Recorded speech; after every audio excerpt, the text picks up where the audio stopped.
DZRH. Magandang umaga Pilipinas sa DZRH Radio, DZRH TV at DZRH Online. Kasama si Kuya Angelo Palmones. Magandang umaga Pilipinas. Hoy, Miyerkules tayo ngayon. 5 ng Hunyo 2024.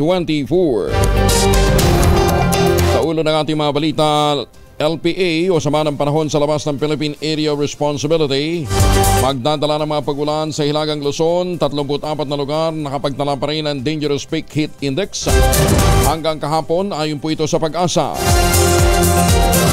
Pangulong BBM nakatutok sa mga residenteng apektado ng pagsabog ng Canlaon Volcano. 2 lugar sa Negros isinailalim na sa state of calamity. BP Inday Sara no show sa signing ceremony para sa dagdag na bonus ng mga guro. Misis naman ni Senator Coco Pimentel itinalaga bilang special envoy sa UAE. Ang singer na si Imelda Papin, bagong miyembro ng Board of Directors ng PCSO. Socialized housing project ng Marcos administration, may swimming pool, may clubhouse at iba pang amenities. Kamara mapila naman sa China, pambubuli at aggressive behavior sa West Philippine Sea, itigil na. Alitan sa regasyon, tinitingnan motibo sa pamamaslang sa isang retired police major sa barangay o sa isang barangay tanod sa Isabela. Maganda umaga Pilipinas! Kasama natin ang buong radyo natin FM Nationwide, ang ating mga action radio station sa Luzon, Visayas at Mindanao. 91.7 BNFM Radio sa Cebu at 94.3 FM sa Jensan. Sa detalye ng ating mga balita, inaasahang magdadala ng mga pagulan sa Northern Luzon ang trough ng low pressure area na nasa labas ng Philippine Area of Responsibility ngayong araw. Ayon kay Benson Estreja ng Pag-asa, kabilang sa uulanin ng Cagayan, Isabela, Batanes, Aurora, Apayao, gayon din ang Kalinga, Abra at Ilocos Norte. Naibag na bigat ka na kayo amin sa ating mga kababayan dyan po sa Norte. Ingat po kayo. Pinag-iingat din ni Estreja mga residente sa mga nasabing lugar dahil posible pa rin ang mga pagbaha at landslide, epekto ng mga pagulan dulot ng buntot ng LPA na nasa labas pa ng PAR. Samantala, asahan pa rin ang localized thunderstorms sa ilang bahagi ng Luzon kabilang ang Metro Manila. Mararamdaman naman ang epekto ng southwest monsoon o habagat sa Mimaropa at Palawan. Pero kahit may mga pagulan na tayong nararamdaman, 34 na lugar pa rin sa bansa nakapagtala ng Dangerous Peak Heat Index kahapon o higit sa 42 degrees Celsius. Ang heat index na mula 42 hanggang 51 degrees Celsius ay tinuturing na nasa danger category at mataas ang panganib na makaranas ng heat cramps, heat exhaustion at ang pinakamalala ay heat stroke kapag nagpatuloy ang pagkakalantad sa init. Ayon sa computed heat index ng Pag-asa, ang pinakamataas na peak heat index kahapon ay naitala sa 49 degrees Celsius sa Maasin, Southern Leyte. Ang iba pang mga lugar na nakapagtala din na mataas na heat index ay ang Birac, Catanduanes, 47. Gayon din sa Roa City sa Capiz. 46 degrees Celsius naman ang naramdaman sa Catarman, Northern Samar. Sa Dumangas, Iloilo, 45 degrees Celsius. Ito naman yung mga lugar na nakaranas din ng 44 degrees Celsius na heat index. Dagupan City sa Pangasinan, Bacnotan, La Union, ISU Campus sa Itiaga, Isabela, Iba, Zambales, Sangli Point sa Cavite, Alabat, Quezon, Cuyo, Palawan, gayon din ang Iloilo City, Catbalogan, Samar, Tacloban City sa Leyte, Borongan sa Eastern Samar, Zamboanga City sa Zamboanga del Sur at Calapan, Oriental, Mindoro naman, 43 degrees Celsius. Ganon din ang naramdamang init factor sa Puerto Princesa City sa Palawan, Aborlan, Palawan, Daet, Camarines Norte, Legazpi, Albay, Masbate City, Huban, Sorsogon at Dipolog sa Zamboanga del Norte. Ang Pasay City nakaramdam ng 42 degrees Celsius. Gayon din ang Luwag City, CLSU Muñoz sa Nueva Ecija, Baler sa Aurora, Kasiguran Aurora, Cubic Point sa Subic Zambales. Gayon din ang Ambulong sa Tanawan, Batangas, San Jose Occidental Mindoro at Mactan International Airport sa Cebu. Maganda umaga, Pilipinas! Tiniyak naman ng Pangulong Bongbong Marcos ang tulong ng pamahalaan sa mga apektado ng pagputok ng Bulkang Kanlaon sa Negros. Sa kanyang video message, sinabi ng Pangulo, may 13,000 family food packs na ang nakapreposition sa Negros Island. Bukod pa sa mga paparating na 40,000 food at non-food items. Nakastambay na rin ang mga air assets para sa mabilis na pagresponde at sinisigurong aalalayan ang mga apektado hanggang sa sila'y makauwi ng ligtas. Nananawagan naman ang Presidente sa mga residente, lalong-lalo na sa mga apektadong lugar, manatiling alerto, umiwas sa 4-kilometer radius permanent danger zone. Patuloy ang ating mga ahensya tulad ng PhilBox, NDRMC at ang DSWD sa kanilang masusing pagsusubaybay at pagbibigay ng suporta. Namigay na tayo ng mga sleeping kits sa La Castellana at may 13,000 family food packs na ang nakapreposition sa Negros Island at may karagdagang 40,000 food packs at iba pang non-food items na paparating. Naka-standby din ang ating mga air asset para sa mas mabilis na pagresponde. Tinitiyak ko na ang ating pamahalaan ay handa at patuloy na nagbibigay ng suporta hanggang makabalik ng ligtas ang lahat sa kanilang mga tahanan. Pinamamadali naman ni Speaker Ferdinand Martin Romualdez ang pagpapalabas ng 40 milyong pisong halaga ng tulong para sa mga naapektuhan ng pagsabog ng Bulkang Kanlaon sa Negros Island. Alinsunod rin ito sa direktiba ng Pangulong Marcos at bukod sa 4 million pesos na halaga ng food packs mula sa Disaster Assistance Fund ni Speaker Romualdez, magpapalabas pa ng karagdagang mga pondo. Nakipag-ugnayan na si Speaker Romualdez sa Department of Social Welfare and Development at Department of Labor and Employment upang maglaan ng tig 20 million pesos na ayuda para sa kapos sa kita program o AKAP at tulong panghanap buhay sa ating disadvantage sa mga displaced workers o TUPAD.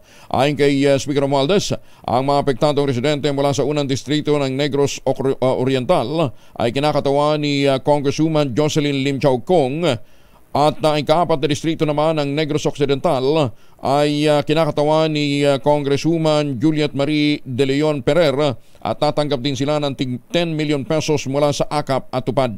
Layunin ng ayuda na mabawasan ang paghihirap ng mga apektadong residente na napinsala ang kabuhayan at trabaho dahil sa pagsabog ng bulkan. Patuloy naman ang pagbabantay ng PBOC sa aktibidad ng Bulkang Kanlaon kasunod ng naging pagsabog nito noong nakaraang araw. Ayon kay PBOC Director Teresito Bacolcol, bagamat hindi nasundan pa ang explosive eruption, hindi pa rin nila inaalis ang posibilidad ng pagsabog nito sa mga susunod na araw. Sa ngayon, may 3 na lamang anyang posibleng sitwasyon para sa bulkan at ito ay kung masusustain ang pag-alboruto, lumala bilang magmatic eruption o humupa at maging alert level 1 na lamang. Kung yung monitoring parameters natin are sustained or maintained, pwedeng magkaroon ng phreatic and short-lived explosive eruptions in the next few days. Opo. Now, if this will happen, alert level 2, kasi we raised alert level 2 yesterday from 1 to 2, yung alert level 2 will be maintained until such time na yung monitoring parameters natin will significantly change. Now, the second scenario would be kapag yung monitored parameters natin ay lalala or mag-worsen, magmatic eruption may happen. Then we have to raise the alert level from alert level 2 to alert level 3. Ayon pa kay Bacolcol, huling nagkaroon ng magmatic eruption ang Kanlaon noong pang 1902. At pagkatapos niyan, mga phreatic eruption sa mga mild na lamang ang mga sumunod pang pagputok. Yan man, pinag-iingat pa rin ang PBOC sa mga residente, pinapayuhang iwasan ang 4-kilometer permanent danger zone at magsuot din ng face mask. Isinailalim na sa state of calamity ang Canlaon City sa Negros Oriental at ang bayan ng La Castellana. Ito na may nasa Negros Occidental dahil sa pagsabog ng Bulkang Canlaon. Ayon kay Canlaon Councilor Angel Amador Suliba, inadapt ng City Council ang rekomendasyon ng local DRRMC dahil sa maraming residente na ang apektado. Kabilang sa mga naapektuhan sa lugar ang Masulog, Pula at Linutangan, gayon din ang barangay Malayba at lumapaw sa Canlaon City. Sinabi naman ni La Castellana Mayor Alme Romila Nicor Mangilimutan na 12,000 katao ang apektado sa kanila, bukod pa sa pinsala sa mga pananim at mga alagang hayop. Nagbabala din ang PBOX na posibleng masundan nga ng panibagong pagputok ang Bulkang Mayon. Ayon kay Mariton Bornas, mula sa PBOX Volcano Monitoring and Eruption Prediction Division, mas mataas ang posibilidad ng isa pang phreatic eruption, batay na rin sa karakter ng Canlaon. Paliwanag nito, patuloy nilang namomonitor ang pamamaga sa bunganga ng bulkan matapos ang nangyaring pagputok nito noong Lunes ng gabi na tumagal ng 6 na minuto at nagbuga ng plume na may taas na 5 kilometers. Samantala, sinabi rin ng ahensya na nakapagtala na sila ng dalawang volcanic tectonic earthquakes, habang 81 naman ang volcanic earthquake kasunod ng Canlaon eruption. 13 minuto na makalipas ang alas 4. Piniling naman ni Senator Lito Lapid sa pamahalaan na magpatupad ng price control sa Canlaon City matapos na sumabog ang bulkang Canlaon. Base sa pagtaya kasi ng PBOX, posibleng muling sumabog pa ang bulkan sa susunod na mga araw na ngayon ay nasa ilalim na ng Alert Level 2. Sa ilalim na batas, sinabi ni Lapid na maaaring magpatupad ang lokal na pamahalaan ng price control para mahadlangan ang pagsasamantala ng mga tusong negosyante sa panahon ng kalamidad. Pinatigan ni Lapid ang pahayag ni Canlaon City Mayor Batchuk Cardenas na magdedeklara sila ng state of calamity matapos ang pagsabog na bulkan. Kasunod nito, pinayuhan ni Lapid ang mga lokal na pamahalaan ng Negros Occidental maghanda sa mas malalang sitwasyon kung magpapatuloy ang pag-alboroto ng bulkan dahil sa banta nito sa kalusugan at buhay ng mga residente.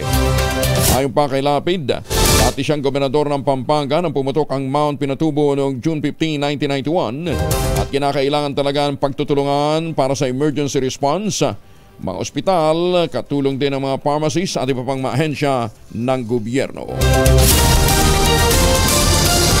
Ay mga misis, amoy araw at simunsok pag-uwi galing ng eskwela by dalian sa germ sa katawan nila para labanan ang amoy araw at amoy pawis gumamit ng Shield Bath Soap regularly.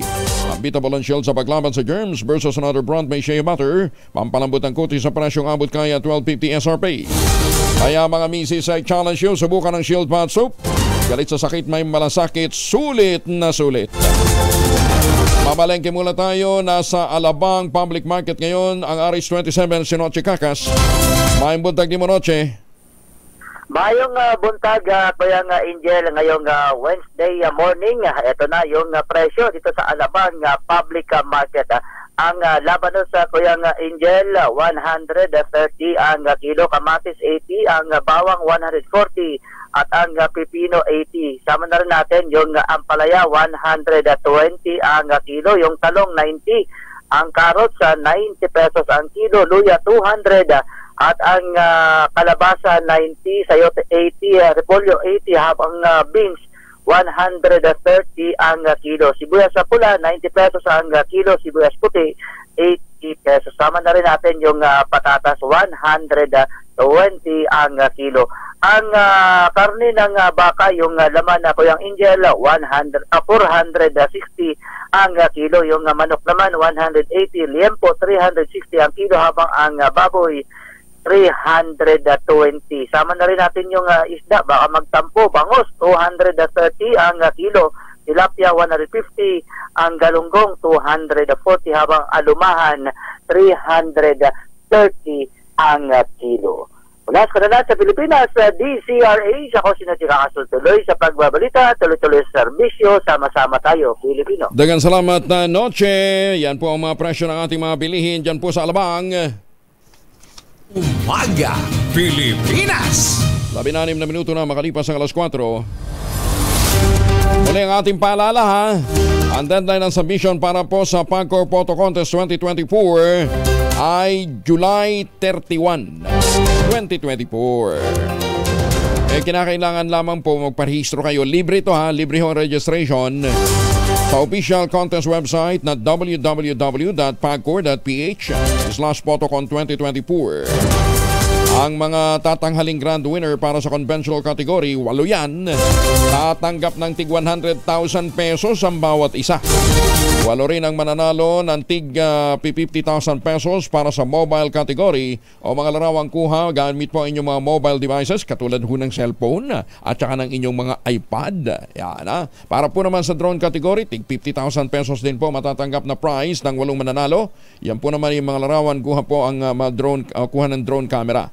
Meron din siyempre consolation prizes, ha. Ang kabuuang premyo na naghihintay para ho sa mga sasali ay 2.23 million pesos na yung kay Pag Courtier at CEO Altenco drastic ho ang pagtaas, ano, ha? Dahil dumami din naman ang entries. 32.7% ang itinaas po ng mga entries kung ikukumpara noong 2023. Ang tema po ng ating photography contest 2024 ng Pagcor ay Harvest Time bilang pagkilala sa pagsisika, pagpupunyagi ng ating mga magsasaka, mga mangingisda at iba pang mga lokal na producer ng pagkain para masiguro ang food security. 18 makalipas ang alas 4 mga mamis. Pwede ho tayo mag-laundry day today, ha? Bunot no ka ba kapag makapit, madikit at malupit ang mancha? All you need is Pride. Ba't kasi pahirapan pa ang self-con sa Pride? Easy at worry-free naman ang laundry sa triple stain away formula. Tanggal ang matitindi mancha. Based on test sa chocolate, mud and Sebanon cotton. Gawa po ito ng ACS. Dating Pangulong Duterte dapat maimbestigahan sa 47 billion peso COVID-19 funds anomaly ayon po naman kay Senador Risa Ontiveros. Dali ng balita mula kay Raymond Detpa sa RS28. Good morning, Raymond. Panahon na upang imbestigahan si dating Pangulong Rodrigo Duterte kaugnay ng anomalya sa paglilipat ng mahigit na 47 billion pesos na COVID-19 funds mula sa Department of Health patungo sa PSDBM. Ito ang paniniwala ni Senador Risa Ontiveros kasunod ng sinumpaang testimonya ni dating Health Secretary Francisco Duque III sa Kamara de Representantes na si Duterte ang nag-utos sa paglilipat ng pondo. Sabi ni Hontiveros, dapat ipaliwanag ni Duterte kung ano ang batayan ng kanyang kautusan. Umaasang senador na kikilos ang ombudsman batay sa impormasyon na ito habang nagpapatuloy ang kanilang investigasyon sa Farmally Anomaly. Para kay Hontiveros, gugulong din ang hustisya at mapananagot lahat ng lumustay sa pera ng bayan, lalo na sa panahon ng pandemya. Iginit naman ni dating Senador Richard Gordon na nag-imbestiga sa Farmally Anomaly na hindi nangyari ang korupsyon kung hindi dahil kay Duterte. Inuna nila ang paglalagay ng kanilang mga tao gaya ni Christopher Lau sa PSDBM. Itinalaga si Michael Yang na kanyang economic advisor na siyang nasa likod ng Farmally. Diin pa ni Gordon nang nabuking at inimbestigahan ang mga sangkot sa Farmally, ipinagtanggol pa sila ni Duterte. Nagtangka pang tumakas ang mga Indian nationals na sangkot sa Farmally, ngunit nahabol sila sa airport na ng Davao. Para sa kauna-unan sa Pilipinas, DZRH, ito si Raymond Dadpaz, tuloy-tuloy sa pagbabalita, tuloy-tuloy sa serbisyo, sama-sama tayo, Pilipinas. Maraming salamat, Raymond. Ay, eto na yung winner natin. Nakadali ng 4,000 sa ating mahiwagang tunog. Si Jolly Lumanglas ng Agusan del Sur. May buntag ni mo, Jolly. May buntag, Sir Angelo. Murag regular yung kang kapaminaw sa itong programa ba? O, kada buntag yun sa balag sa'yo kayo. Wagay pakyas. Kuya, ba. Pero paano mo nakuha yung Paano mo nakuha yung sagot? Sir, nag-search ko sa Google, kadili man kayo familiar ang term good. Okay. Yung barbell, no? Search na ko sa Google. So ginugol mo talaga kung ano yung mga ginagamit ng mga, ng mga... Barbell, may familiar, sir. Barbell. Para magyapon to, barbell, uguan. Pero, lahi ang term, sir.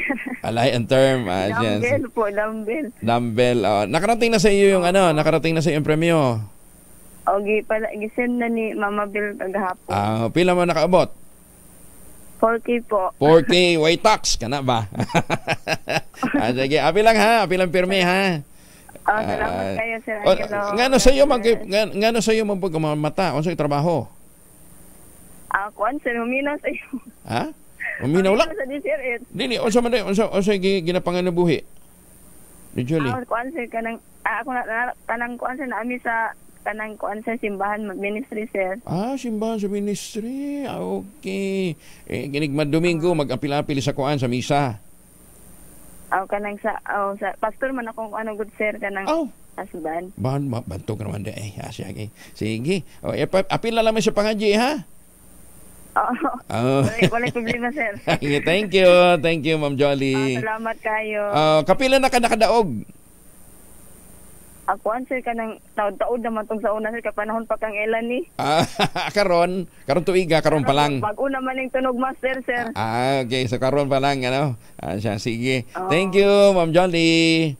Sige, salamat kayo sir. Si Jolly may kusog ang signal nato diha sa Agusan del Sur. Kusog na sa cellphone namin nagapaminaw. Sa cellphone ka paminaw. Pero ang radyo? Ang radyo natin kusog man niya. Wala na sir kay way signal ang radyo. Ano ginuot ko? Hinay day signal diya sa kuan Agusan na siya. Sige, salamat ha. Hinay sir salamat kayo. Si Jalame Lumanglas mula po sa Agusan del Sur. Maganda umaga, Pilipinas! Ay, saan man po ang lakad ho ninyo ngayong araw na ito, huwag kalimutan magbaon po ng proteksyon laban po sa mikrobyo. Dalawang formulation ng family alcohol na pwede natin pagpilian. Yung family 70% isopropyl alcohol specially prepared for clinics, hospital, pharmacies, laboratories, pero okay na okay din po sa mga households. Very effective yan sa disinfection at sterilization. Ganyan ang bagsik ng family 70% isopropyl alcohol. Maghapon man ninyong gamitin, no problem. Hindi po manunuyong yung mga kamay dahil meron po itong moisturizer. Yun namang mabagong family rubbing compound improved alcohol. Ayan ho yung mabagong isopropyl alcohol na ginagamit po ng mga masahista, mga barbero, mga doktor, mga nurse, mga komadrona for sponge bathing and other cleansing purposes. Family rubbing alcohol parang DCRH subok na sa mahabang panahon. Mabibili sa namang butik at convenience stores nationwide. Family rubbing alcohol hindi lang pampamilya, pang sports pa. Maganda umaga, Pilipinas! Teka, huwag na natin patagalin dahil nasa linya na natin via Zoom si Michael Vincent live mula po sa Metro Plus sa Hong Kong. Meron ho kasing eto hindi pa ho ko pumuputok dito ho sa Pilipinas pero may mga dayuhan pong nagtatrabaho sa Hong Kong ang hinuli. Ang malungkot dito may kasamang mga Pinoy dahil po sa scam. Kuya Mike, maganda umaga ho sa iyo. Good morning din, Angelo. Oo. Pakipaliwanag mo nga pa, ano yung scam na yon? At ba't may na-involve na mga Pinoy? Actually, itong scam na to matagal na rin po ito dito sa Hong Kong. Ginagamit po yung mga ATM, automated cards ng ating mga kababayan. Pinagbubukas po sila ng mga bank accounts sa local bank. Ibigay nitong bank accounts nila. Okay. Ginagamit po itong pinapasukan po ito ng mga perang yung tinatawag nating maduduming pera mula sa iba't ibang bansa. Dito stricto po 'yan na Angelo dahil isang financial hub po ito sa Asia. So ito na nga recently po meron pong kulang-kulang na 73 million Hong Kong dollars ang ginamit po ng mga sindikato na sa money laundering. Kulang-kulang po ng mga 108 po ang nahuli. Ang actually tina-target na mahuli, 67 na po ang nahuli. 19 dito, 19 po ay mga foreign domestic helpers. Ilan ang Pinoy? Doon sa 19, Sir Mike? Yes, 19. Sa 19 po, kulang-kulang kalahati po dito ay mga kababayan po natin. Tip of the iceberg po ito, dahil sa mga nakaraang pong mga buwan, at taon po, actually taon na po, may mga iba na po na nahuli, 2 taon po ang ipinataw po sa kanila. Mm-hmm. At maliban doon sa pagkakulong, pinauwi na po sila at hindi na maaaring muling makabalik dito sa Hong Kong. So, ilang taon ang kulong? 2 taon? 2 years ang kulong? Depende sa laki ng amount. Wow. Bibigyan ko lang po kayo ng konting background. Meron po tayong kababayan dito na ipinagamit niya po yung kanyang ATM. Sa kapalit nito, sa unang paggamit po ng inyong ATM, 500 Hong Kong dollars. At sa mga susunod na mga withdrawals, is mga 200 Hong Kong dollars po. Sa dami po ng sinasabing withdrawals or deposito din na pumapasok sa kanilang account, malaki din po ang bahagi na napupunta sa kanila. Hindi nila alam na ginagamit na po sila nitong mga sindikatong ito. Dahil ang umaharap din po sa kanila, Pilipina din pong nag-aakit na ipagamit ang kanilang mga ATMs. Sa katunayan, bibigyan ko lang ko ng example, itong si Maricar, 2019 pa ho ginamit yung kanyang account. Sa period po ng kulang-kulang mga isang buwan, mga 600,000 Hong Kong dollars po ang pumasok sa kanyang account. Itong 2023 lang po na-determine na siya po ay nasangkot nga dito sa money laundering scheme na ito, no? Kasalukuyan pong haharap po siya sa kanyang kaso itong June 24, 2024 na po. Ay, sus, may ano ba itong mga kababayan natin? Enticing nga naman dahil $500 Hong Kong dollars per transaction ang nakukuha nila. Wow. Ilang account bang pwede dyan sa isang individual, Sir Mike? Per individual sa Hong Kong? Well, sa isang domestic help, sa isang foreign domestic helper, it could be 1 or 2. Normally, isa lang po yan. Ano? At dito po sa Hong Kong, mahigpit na po ang pagbukas po ng mga account. In fact, itong mga biktima recently, virtual bank na po siya. So madali po yung pagbubukas ng account. No? Binibigay lang po yung Hong Kong ID, kinukunan po itong ng litrato po yung Hong Kong ID po nila at other particulars. Patapos bukas na po siya. No? Hindi naman po nakikita ng mga domestic helper na itong mga nagbubukas ng mga account na ito, na-hack na pala yung sistema ng bangkong yun. Ina-approach lang po sila sa kalye, binibigyan kaagad sila ng pera. Yun po yung pinakamahirap. Kasi sa foreign domestic helper dito, magaan po ang pagbukas ng accounts, ano? Dahil nga doon sa kanilang minimum pay at sa paggamit. Kasi normally kung regular ka lang na magbubukas, may standing credit na minimum at kung ano pa yung mga requirements. Pero para sa mga foreign domestic helpers, maluwag po ang pagbukas ng mga accounts. Kasi doon nga dumadaan ang sweldo nila. Opo. Naku. Paano yan? Halimbawa, meron silang ipon doon sa account na yun, mawi-withhold din yun. Ma-freeze din po yun, ano? Dahil iimbestigahan po yung sitwasyon na yan at hindi po palalagpasin po ng kapulisan. And in fact, ang nagmamonitor na po nito hindi lamang pong regular na police. Commercial Crime Bureau po ang nagre-raid or meron pong dalang warrant. Pinapasok po yung bahay, kinukuha lahat po ng mga impormasyon na linking di umano doon sa tinatawag nating money laundering. May mga initiative naman ang Metro Plus Hong Kong dyan, Mike, para ma-educate yung ating mga kababayan as to the operations o modus nitong sindikato? Ako, nakikipag-ugnayan po kami sa ating konsulado din po at sa kapulisan sa ganitong sitwasyon. Sinisigurado po namin na hindi po nagkukulang sa pagbibigay po sa kanila ng impormasyon tungkol nga dito sa money laundering. Pero alam mo, ang mahirap dito kasi yung pagpain sa kanila ng halagang ng pera. Sabihin na natin yung initial pa lang 500 na po yan. Over 10% po ng kanilang sahod yan, buwan-buwan, kung minimum po kanilang tinatanggap. So nabubulag po talaga sila. Yung recent scheme dahil nalalaman na po paggamit po ng ang tawag dito ng ATM, pati mga gaming apps na pinapasok po ngayon, inikayat ang ating mga kababayan, doon na po pinapasok yung pera. Nahuli na rin po yan, natiklo na rin po, nakaban na rin po yung gaming app na yun. So, ang target talaga po yung domestic helper kasi nga, yung vulnerability at yung laki po ng kumbaga ibinibigay sila sa kanilang incentive para ipagamit yung kanilang ATM. Pero yung mga nahuli, napuntahan naman na siguro, for sure, napuntahan na nila labat ng ating labat dyan. Opo. In fact, most of the time naman po, pinagpapiyansa po sila. Okay. So, sa pagpiyansa, siyempre, kung mabait yung amo, sinusuportahan. Kapag hindi po mabait yung amo, normally, tina-terminate na po sila. Pero, hindi sila maaaring umalis ng ng bansa, ng Hong Kong. Ano po sila, nasa watchlist po sila. Kinukumpiska po ang kanilang mga pasaporte para nga hanggat mapatunayan kung sila po guilty or innocent po dito sa kanilang pinasok. Paano ngayon yan? Who will take care of their expenses habang ongoing ang hearing? Opo.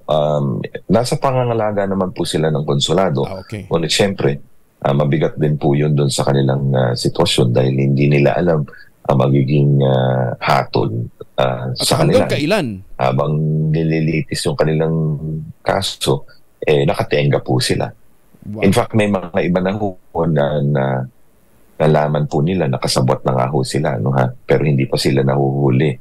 Merong isang insidente, buntis po itong kababayan po natin, nag-attempt na umalis na po. Nasa loob na ho ng eroplano nung dinakip po siya. Naku, lupit ganun katindi maghabol sa kanila. Wow. Hindi naman sila pwedeng mag-request na lang ng ang tawag doon? Ma-deport. Oo. Hindi pwede? Hindi po. No?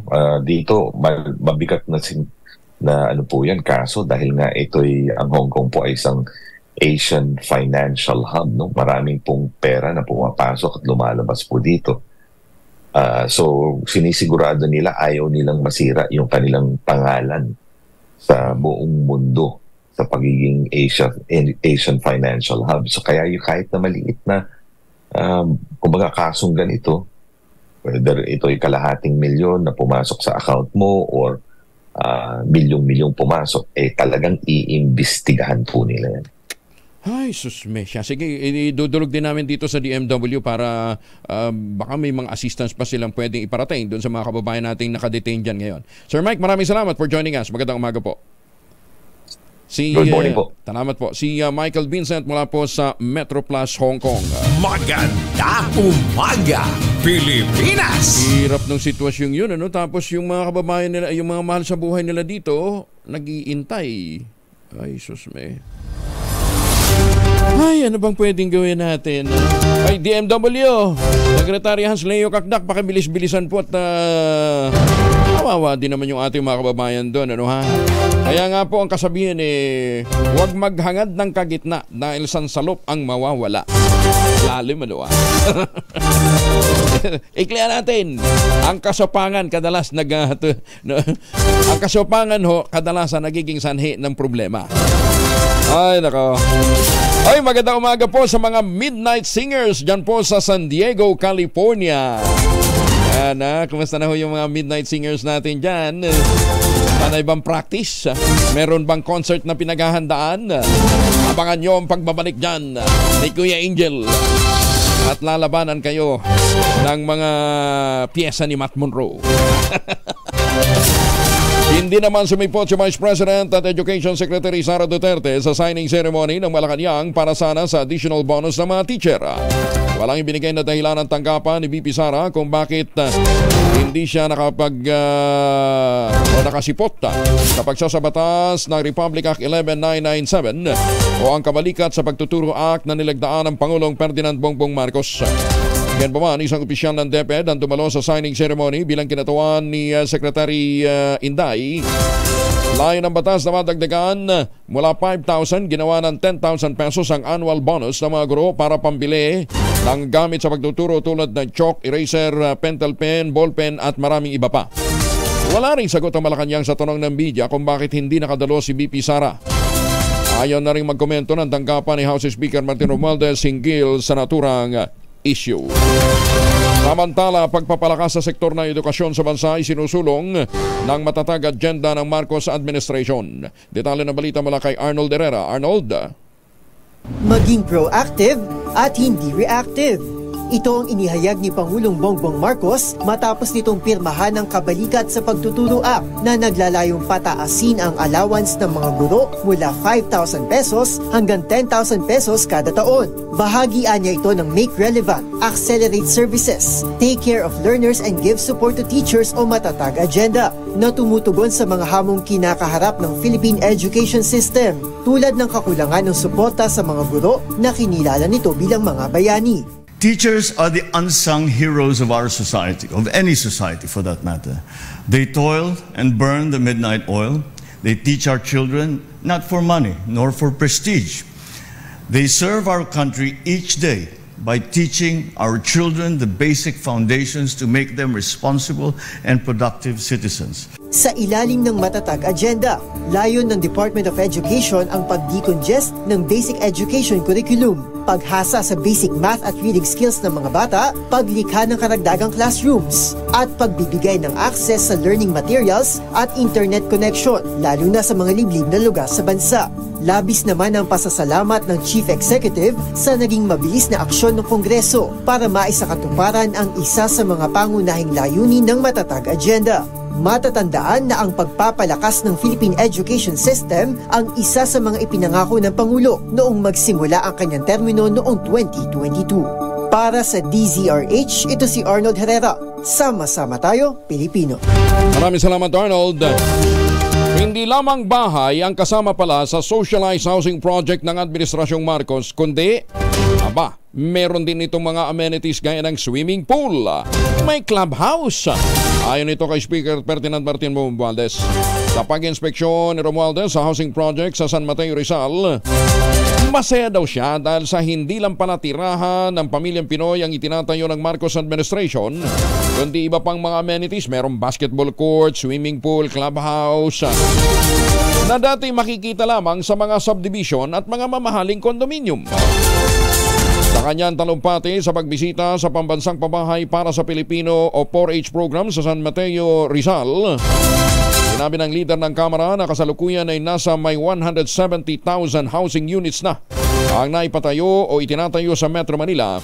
Nakakalat yan sa 55 lokasyon.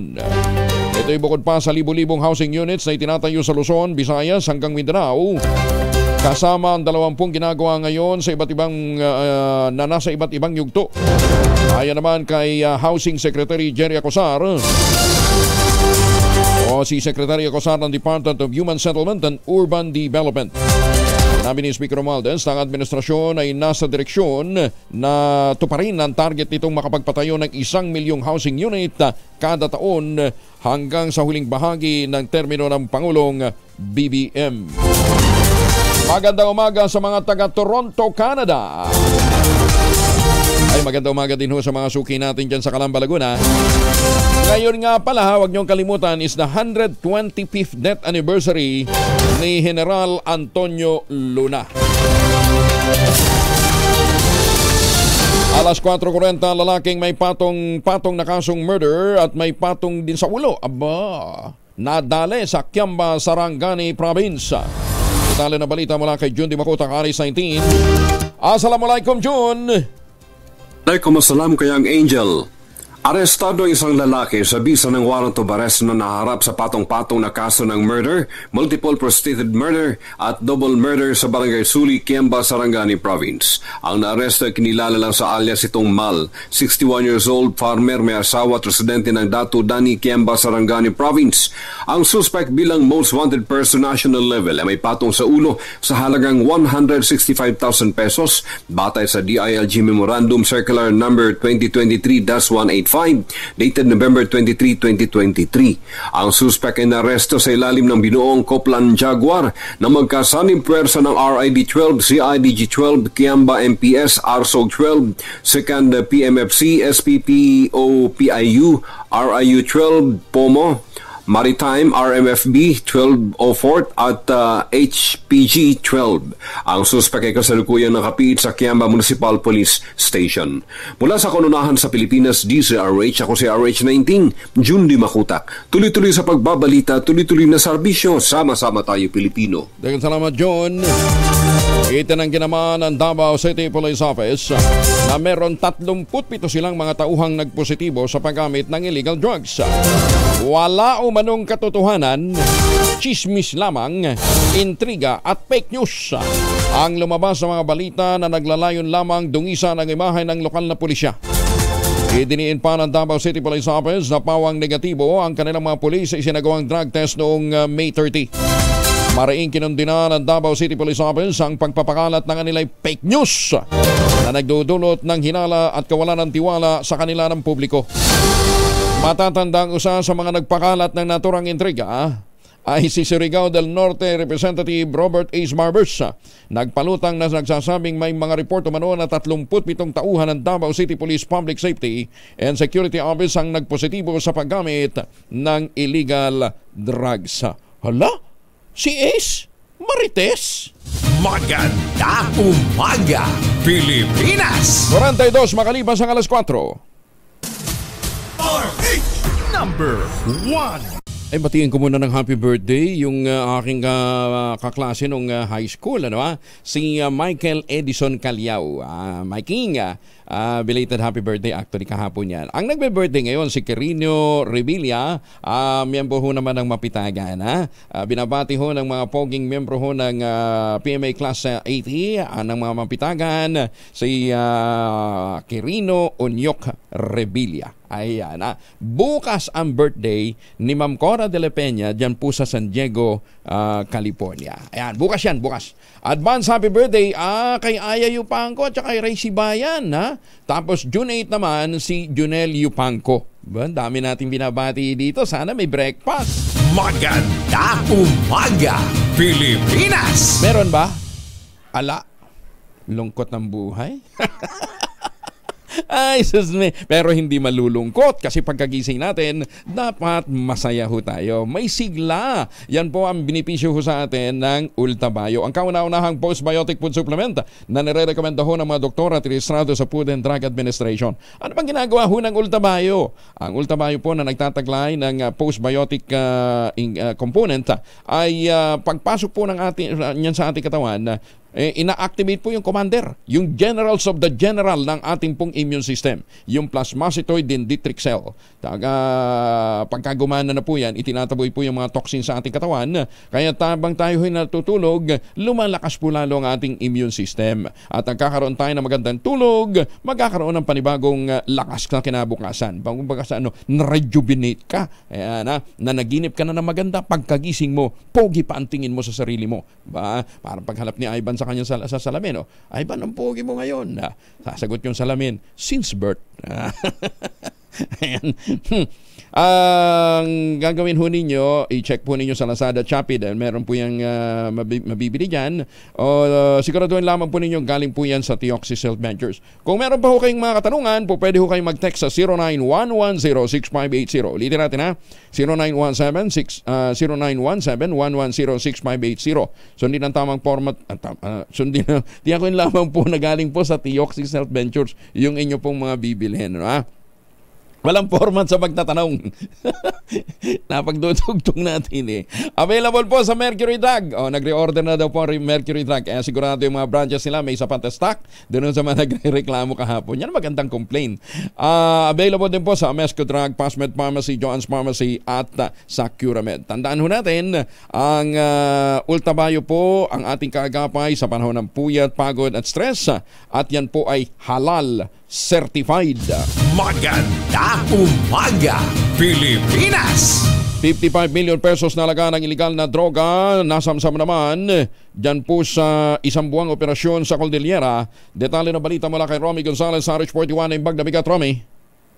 Nagbunga ang walang patida at pinag-ibang kampanya laban sa illegal na droga ng kapulisan sa Cordillera. Iniulat ng Police Regional Office Cordillera na higit sa 55 milyong pisong halaga ng illegal na droga nasamsam at 28 drug personalities naman ang natimbog sa 73 anti-illegal drug operations nitong buwan ng Mayo. Sa record ng Regional Operations Division, 28 individual ang naaresto kasama 17 natukoy na high-value individual at 11 iba pa na nakalistang street-level individuals. Kabong 153,380 piraso ng fully grown marijuana plants, 2,700 marijuana seedlings, 103,814 na gramo ng tuyong dahon ng marijuana, 179.77 ml ng marijuana oil, at 85.74 na gramo ng shabu na may dangerous drug sa board value na 55,575,000 177 pesos ang nakumpiska. Hinikayat naman ng pamunuan ng Cordillera PNP ang komunidad, lalo na ang mga kabataan na patuloy na suportahan ang kampanya laban sa iligal na droga para makamit ang drug-free sa bansa. Mula sa kauna-unan sa Pilipinas, DZRH, ito si Romy Gonzalez, tuloy-tuloy sa pagbabalita, tuloy-tuloy sa serbisyo, sama-sama tayo Pilipino. Maganda umaga, Pilipinas! Maraming salamat, Romy. Doon sa mga LGU na may ganyang mga problema po sa pagtatanim ho ng marijuana, ano ha? Bakit hindi ho na lang niyo tulungan yung ating mga kababayan dyan na magdagdag pa ho ng pagkakakitaan? Diba? Karoon sila ng ibang high value product. Katulad ho halimbawa ng ginawa ni Dr. Helen Tan dyan po sa lalawigan ng Quezon, yung pong mga magagandang planting material ng kakao galing Davao, hinakot po para maitanim sa ilalim po ng mga nyugan dyan po sa lalawigan ng Quezon. Kaya ngayon, nagpuproduce ho sila ng sapat na supply ng dekalidad na cacao beans para mag-produce ng tangerine chocolate. Ang tangerine chocolate po ay brand ng mga magniniyog na mga magsasaka dyan po sa lalawigan ng Quezon. May mahigit 10 variants yan ng mga raw materials sa ginamit galing din po sa ani ng mga magsasaka. Sabi nga po ni Dr. Helen Tan, kinakailangan talagang palakasin natin ang sektor ng agrikultura dahil yan naman ang backbone ng ating ekonomiya. Kaya kayo po'y bumibili ng tangerine chocolate, ang tinutulungan ho ninyo mga magsasaka at nagpapalakasin po ng ating ekonomiya. Available yan sa 0919-095-5935. Lalong-lalo na magpa-Father's Day ha. Regaluhan po natin si tatay, si uncle, si kuya, si lolo ng tangerine chocolate. Tangerine chocolate po pwede ho ninyong ma-order dun sa mga nandyan sa abroad sa tangerinechocolate.ph. Locally po pwede po naman sa 0919-095-5935. Taste global pero gawang lokal. Kaya sabi nga po ni Dr. Helen Tan, tangkilikin natin ang gawang atin. Sinuspinde ng 6 na pong araw si Mayor Brigido Camarillo ng Santa Maria, Ilocos Norte. Hindi, Santa Maria, Ilocos Sur. Katabing probinsya yung norte. Santa Maria, Ilocos Sur dahil sa gross negligence at dereliction of duty. In short, madtaraw ho. Masipag bumulakbol sa kanyang trabaho. Inaprobahan ni Governor Jeremiah Singson ang rekomendasyon ng Sangguniang Panlalawigan kaugnay ng kasong inihain ng Town Council. Ayon sa Provincial Board, nakakita sila ng matibay na mga ebidensya na guilty si Mayor at posibleng ma-impluwensya nito ang mga testigo at mga ebidensya kung mananatili pa ito sa pwesto. Kaya ngayon suspended muna siya ng 60 days ha. Hindi, 6 months pala, hindi 60 days. Inaakusahan si Mayor na bigong magsagawa ng pagpupulong. Hindi daw ito nagpapatawag ng mga meeting kahit yung ibinamando ng batas. At ito daw po ay madalas din na hindi sumisipot sa trabaho. Absent. Ayos ka, para kang taga-monetary board ng Bangko Sentral ha. Ay, ibang mga tao doon, ano ha? Sumisweldo ng pagkalaki-laki pagkatapos hindi pumapasok. Ano ka, anak ka ni Lord? Siguro naman itong umaksyon laban sa mga pasaway na mga municipal employees kasama yung municipal treasurer. Kinukonsente ang mga pala-absent na mga empleyado at hindi kumikilos sa issue ng kanyang nasasakupan. Ayun. Ay, paano yan, Mayor?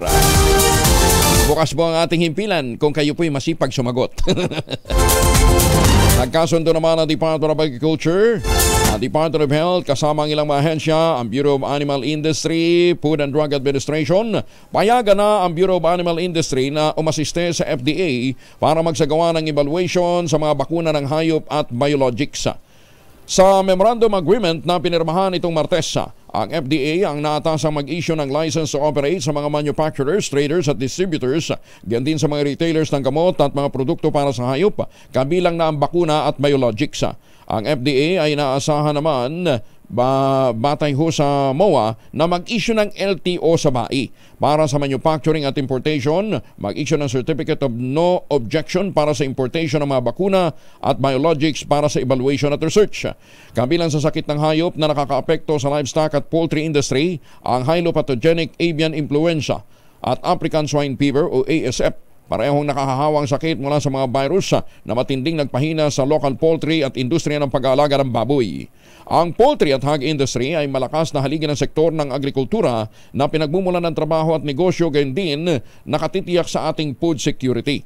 Magiging papel naman ng BAI sa paglulunsad ng mga pagsusuri upang madetermina ang kaligtasan at bisa ng lokal at imported na bakuna, gayon din yung mga biologics at mag-endorso ng pribadong application sa FDA para ma-issue ng Certificate of Product Registration sa local at imported veterinary products at magsumite din ng report o evaluation report sa FDA.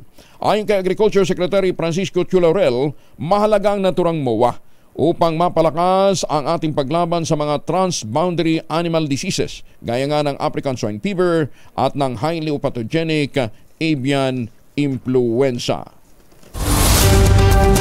Tutulong si Senator Bongo na palaguin pa ang mga kooperatiba sa pakikipagtulungan ng Cooperative Development Authority sa paglulunsad ng malasakit sa kooperatiba program sa Region 2. Ito po sa Cagayan Valley.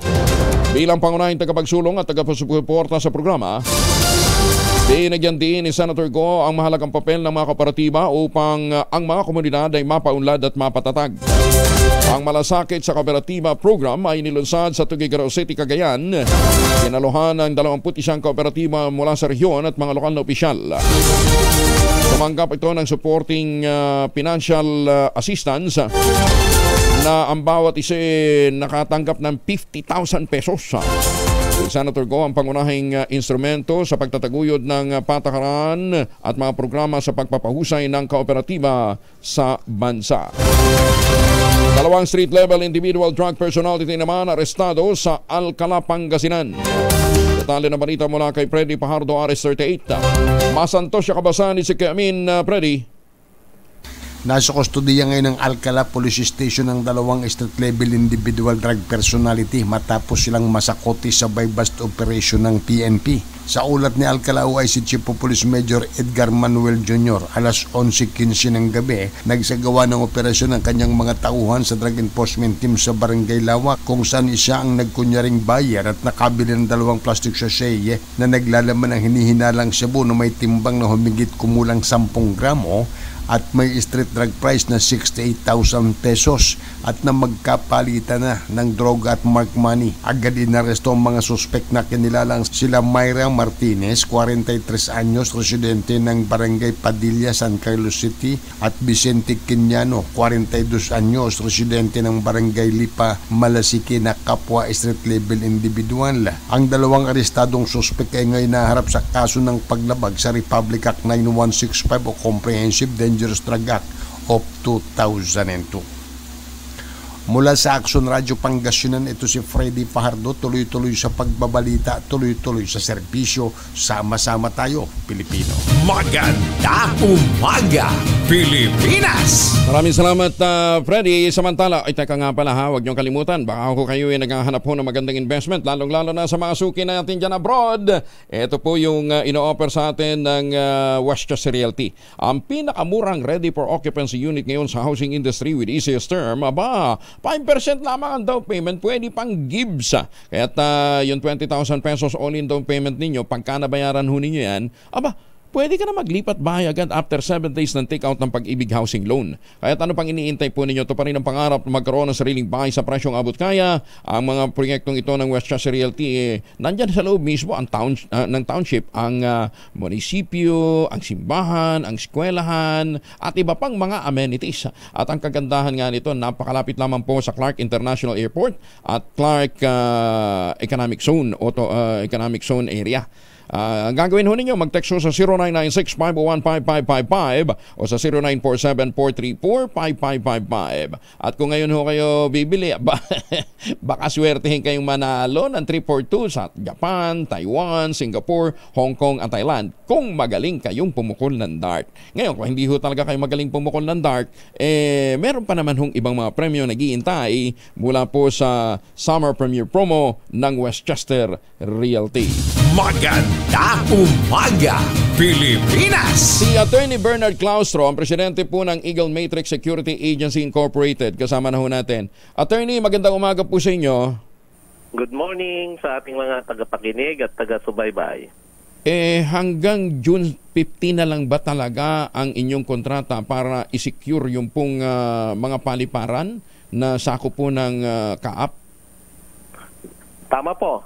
We already received a final notification that CAAP will no longer renew our contract with the different area centers guarded by Eagle Matrix Security Agency. Ilan ho ang inyong security mga security personnel na nakakalat dito sa mga airports?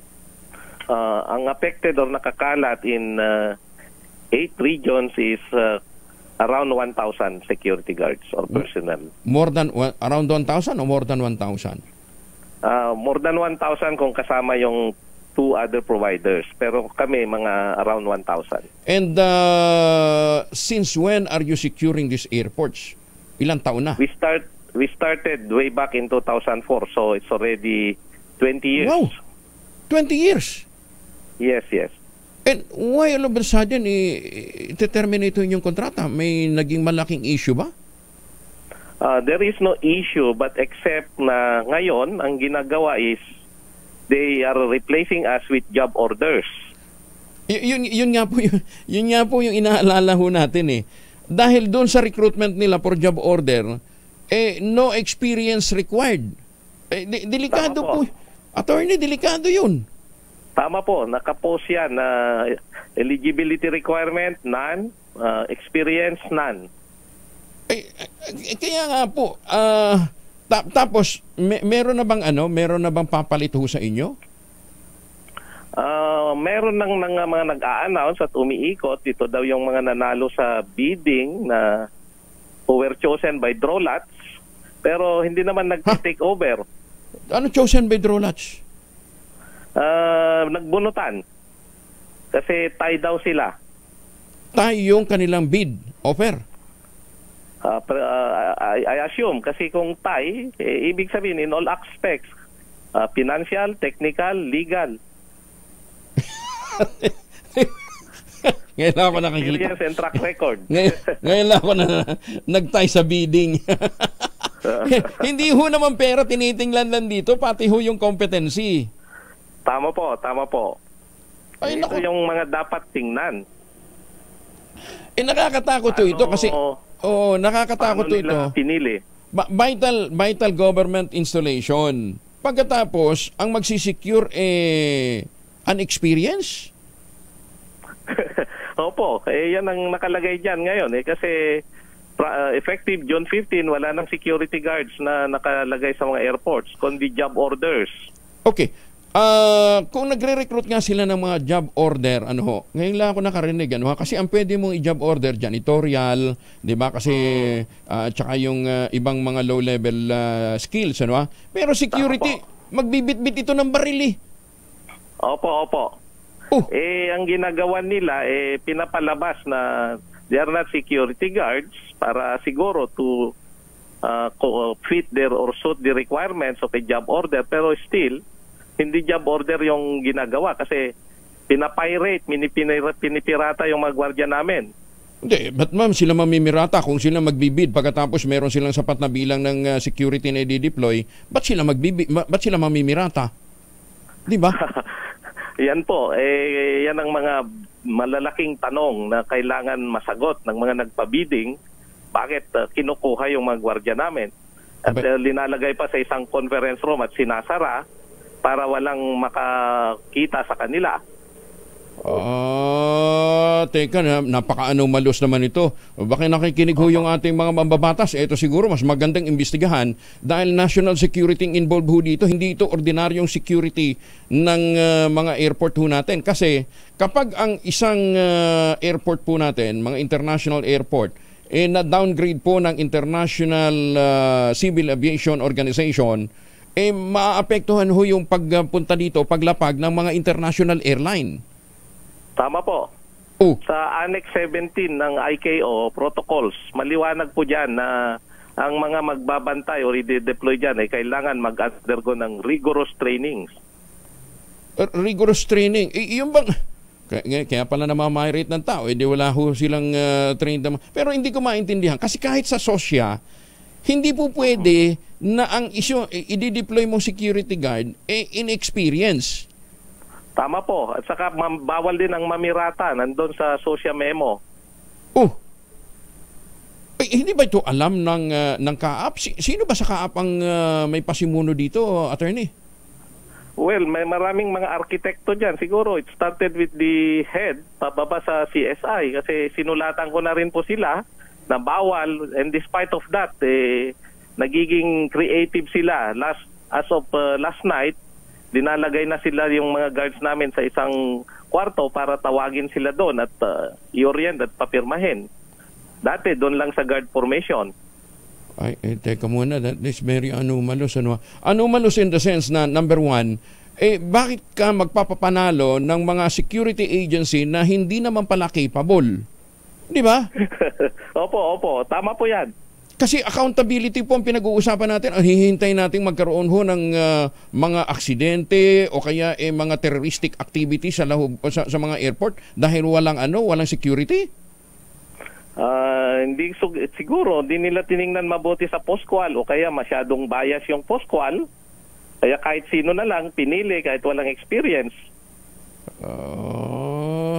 Ay, sus, may Ginoo. Anyway, sige, attorney, maraming salamat for coming out at pagtanggap po sa aming imbitasyon. Kasi nga po, mahalagang matukoy ho ito. Pwede pa naman sigurong ma-hold yung implementasyon, Kaya lang sabi nyo June 15. And that's next week na yan. Opo. Ay, naku, delikado ho ito. Ako, personally, nababahala dahil bumibiyahe po ako at gumagamit po ng mga domestic airports natin na may international services, sanang po makarating sa mga kinaukulan at tingnan nito kasi delikado po ito. Hindi. Tsaka sila mismo bumibiyahe. Yung mga congressman natin, yung mga senador natin, bumibiyahe kayo pagkatapos ang nakatano doon yung mga inexperience. Di ba? Nandun mismo sa kanilang doon sa kanilang mismong invitation para sa hiring ng job order. Ay, nako. Wala nakalagay doon na experience. Anybody who. Andun nga, kahapon actually inilabas natin. RHTV, pakilabas nyo nga uli. Hindi ho tayo naglulubid ng kwento dito dahil ang dokumento nanggaling ho mismo sa kaap. At ang sinasabi ho nila, pwede nga daw pong mag-apply bilang job order yung gustong maglingkod bilang security ng airport. Job order. Ngayon lang tayo nakakita na magsisecure ng area, vital government installation na job order. Paano accountability nun? Diba? Opo. Baka may lang ito, pantakip sa isang bagay na hindi nagampanan ng isang proseso. Yun nga. Bakit ka naman magpapapanalo ng isang incompetent bidder? Diba? Mantakin mo, pahahawakin mo ng baril pagkatapos hindi kailangan ng experience. Mismong sosya nagsasabi, ang job order, ang mga security, hindi po pwedeng job order. Ay, sus me. Ito po yung kailangan mabusisi po para sa kapakanan ng ating bansa. Attorney, hindi lang ng bansa, ng mismong mga mananakay ho natin. Opo. At saka yun nga, pagka na-downgrade na naman ho tayo sa ICAO, mahihirapan lalo yung mga yung mga travelers ho natin. Dati, anong taon ba yun? Panahon ni Pinoy, di ba? Na-downgrade tayo. Kung gusto mong pumunta ng Amerika, bibiyahe ka muna ng Hong Kong. Doon ka sasakay. Tama po. Sige, ang dami talagang milagrong nangyayari ngayon. Thank you ulit, attorney, magandang umaga po. Thank you rin po sa pagkakataon. Naku, Diyos ming buhay to. Galit ba itong mga bata ng presidente sa kanya? Di ba? Mag-iintay tayong magkaroon ng trahedya bago ho kumilos. Ay naku, delikado to. Security ho ang pinag-uusapan. May makapasok lang ho isang loko-loko dyan na may bit-bit na kung di ba? O dili kaya yung mismong gwardiya na nirecruit mo, JO kahit daw walang experience po pwede. Ugok pala itong mga taga-kaap na to Maganda umaga, Pilipinas! 2 notorious na magnanakaw ng manok, arestado sa pagbebenta ng baril. O kita ho ninyo, naakunan pa ng illegal drugs sa Samal, Bataan. Detalye ng balita mula kay Danny Kumila, ang RS37 Danny. Arestado ang dalawang umano'y notorious na magnanakaw ng mga mamahaling manok na panabong sa iba't ibang farm sa lalawigan ng Bataan. Ayon sa ulat, mula kay Samalpen Chief Police Major Hill Dizon, kinilala mga nadakip na sina alias Joseph, 32 anyos, residente ng Barangay Palili, Samal, at alias Jeffrey, 25 anyos, na taga Pag-asa, Orani, Bataan. Base sa source ng DZRH News, ilan sa mga nabiktima ng dalawang ito ay pawang mga big time na sabungero, ilang kilalang politiko at matataas na opisyal ng military at kapulisan na nagmamay-ari ng malalaking farm sa Bataan na pinagnakawan umano ng mga ito. Ayon pa sa report ng PNP, nakuhanan pa ng Shabu ang mga suspect matapos ang protective search sa isinagawang bypass operation kung saan nagbenta sila ng isang caliber 38 pistol na walang serial number at dito na sila naaresto. Nakakulong na ang dalawang nadakip sa Samal Municipal Police Station matapos ang proper documentation. Inaasahan na lulutang pa ang iba pang mga naging biktima ng mga nanakawan ng mamahaling panabong na manok. Mula sa kauna-unahan sa Pilipinas, DZRH, ito si Danny Kumilang. Tuloy-tuloy sa pagbabalita, tuloy-tuloy sa serbisyo, sama-sama tayo, Pilipino! Maraming salamat, Danny. Ibinida naman ng Bureau of Customs na muling lumampas ang target nilang koleksyon sa ikalawang sunod na buwan. Ayon kay Customs Commissioner Benvenido Rubio, tumaas ng 4.9% ang kinita nito noong Mayo kumpara noong nakarang taon. Tinukoy pa ni Rubio ang mahigit 81 billion pesos na koleksyon nito, lampas sa target na 79.62 billion pesos. Sinabi ni Rubio na lumaki ang kita ng Bureau of Customs ng 4.91% mula 77.92 billion pesos na nakolekta noong May ng 2023. Mula Enero hanggang Mayo, umabot naman sa 381.34 billion ang koleksyon ng BOC, lampas sa target na 366.04 billion pesos. Iniugnay ng BOC ang magandang revenue collection performance sa patuloy na monitoring sa values and classification ng mga imported commodities upang matiyak ang tumpak na duty at tax collection. Buti pang Bureau of Customs nakakagol, ano ha? Magandang umaga ho sa mga taga-BIR. Kumusta na si Tarajing? Inupakan naman ni Senator Amy Marcos ang pagbaba ng National Economic and Development Authority ng taripa para sa mga imported na bigas. Tinukoy ng senadora ang desisyon ng NEDA Board na tapyasan ang 15% ang taripa sa bigas mula 35%. Ngayon din ang iba pang mga produkto gaya ng baboy, mais at mechanically deboned meat. Sinabi ni Senator Amy na lalamunin ng mga imported na produkto ang mga palengke. Madedehado naman ang mga lokal na mga magsasaka. Sa sobrang pagkadismaya, napatanong si Senator Amy na inuudyukan ba talaga ng gobyerno ang mga magsasakang magpakamatay na lang? Idinin pa ni Senator Amy na ayaw niyang lagi na lamang ginagawang kontrabida siya. Pero hindi niya masikmura ang ilang hakbang ng gobyerno kabilang ang tariff reduction. Gaya ng posisyon ng Presidential Sister, una na rin kinontra ng Federation of Free Farmers ang tapyas taripa sa rice imports. Dahil hindi naman umano garantiyang mapapababa ang presyo ng bigas, maapektuhan pa ang presyo ng palay at nasa 33 billion pesos ang mawawala sa mga rice farmer. At higit sa lahat, ito pang mas malaking problema dyan. Mismo ang grupo ng Sinag, ang sabi nila, yung dumarating pong imported, yung mga mamahaling bigas, hindi ho naman yung bigas na kayang bilhin ho ng ordinaryong Pilipino. Si Comelec Chair George Garcia, kasama na natin. Chairman, magandang umaga po sa inyo. Magandang umaga po Sir Angel at magandang umaga rin po sa mga kababayan natin. Minabuti ho namin early morning, bulabugin ho namin kayo kasi marami hong dapat maintindihan yung ating mga kababayan pagdating po doon sa reactivation ng kanila pong pagiging botante. Baka mamaya mag-register as new registrant, madisgrasya pa sila. May kulong pala yun? May kulong po yun, Sir Angel, sapagkat siya po'y kinukonsider na kasong kriminal. Ang tawag po dyan ay election offense na may 1 hanggang 3 taon na pagkakakulong.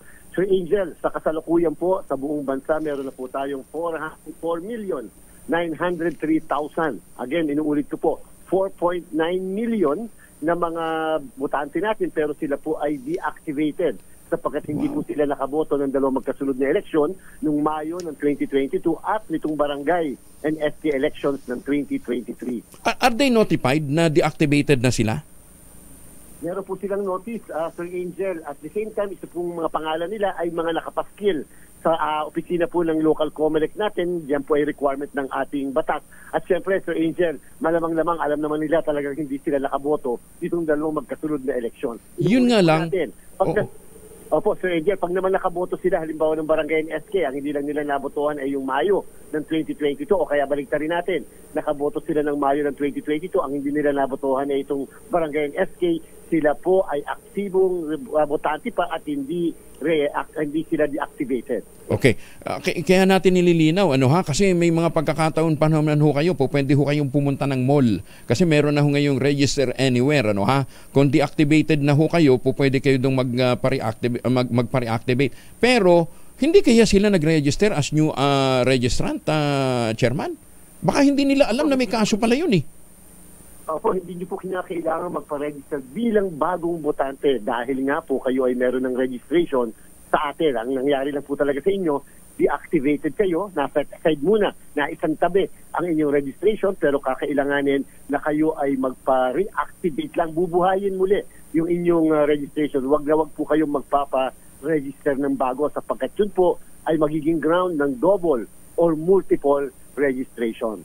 Tapos, pag nahuli ho kayo, na-abused ho kayo, kasi documents lang naman pinag-uusapan, madedemanda pa kayo pagkatapos may 3 taong kulong ba? Tama, Chairman? Opo, isa hanggang 3 taon na pagkakakulong po yan, Sir Angel. Agoy. Teka muna, anong dadalhin? Halimbawa, ako magpapa-reactivate ako. Anong kailangan kong dalhin? Kailangan bang may notice ako from COMELEC na deactivated ako?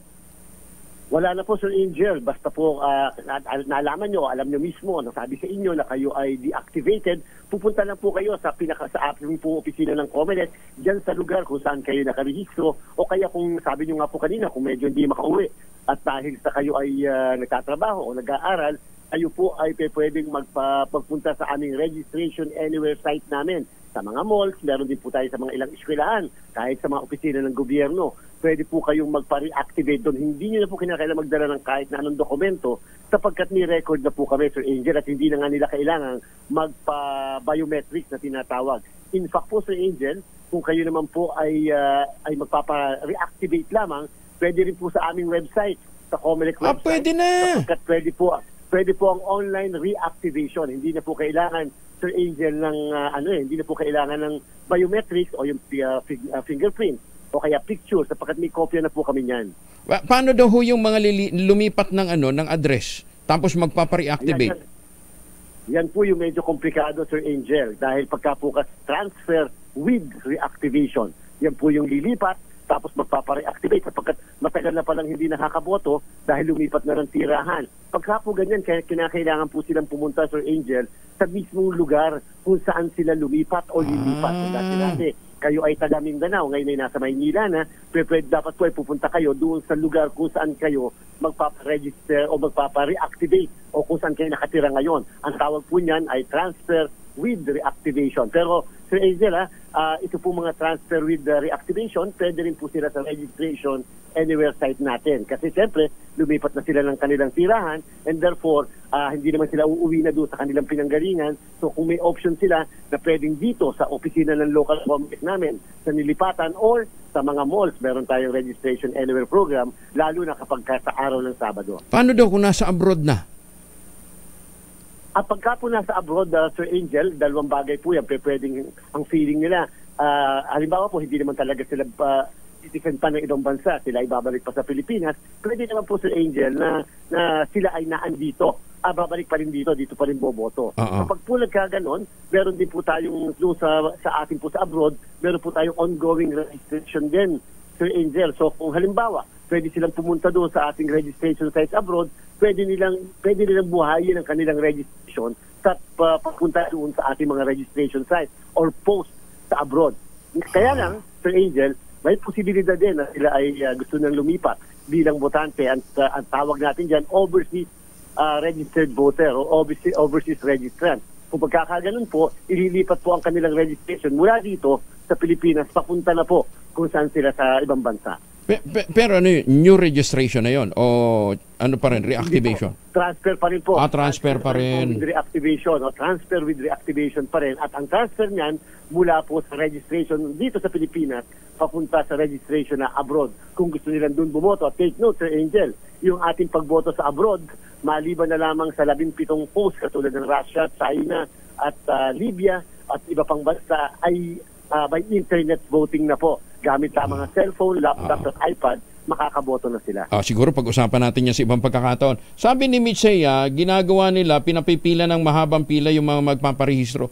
Kung kayo nga po ay reactivation lang, po pwede online. Po pwede na online. Tama po yan. Ano hahanapin?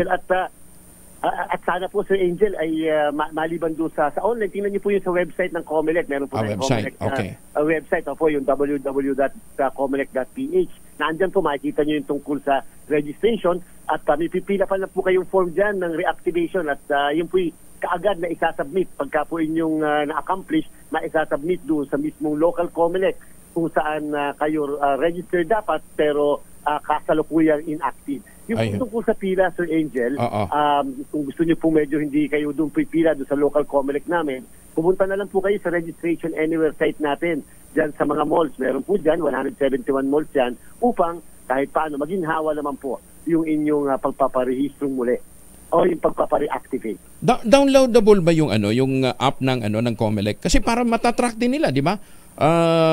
Yung iba pang mga activities. Pwede i-download? Nandun po kasi lahat. Hindi naman po, pero pwede po yung anytime naman po, napakabilis naman po ma-access yung ating COMELEC website. Okay. Andun lahat ang basic information na dapat malaman, lalo na patungkol sa, again, Sir Angel, reactivation po reactivation ang dapat napipila pa nating form.